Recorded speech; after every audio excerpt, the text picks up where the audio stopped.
First he made episode 1, and then he made episode 2, and then he made episode 3, and then he made episode 4, and then he made episode 5, and then he made episode 6, and then he made episode 7, and then he made episode 8, and then he made episode 9, and then he made episode 10, and then he made episode 11, and then he made episode 12, and then he released volume 1 of the soundtrack, and then he released episode 13, and then he released episode 14, and then he released Interface Part 1, and then he released episode 15, and then he released episode 16,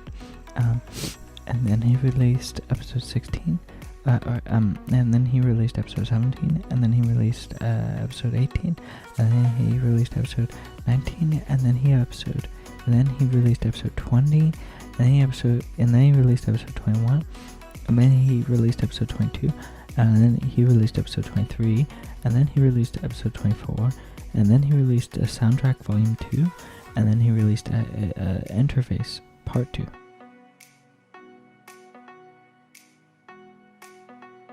And then he made episode 12, and then he released... Look, Pim, I know it's our job to help this guy and everything, but I think this guy's a lost cause. He's obviously made up his mind. Why don't we just cut our losses and get out of here?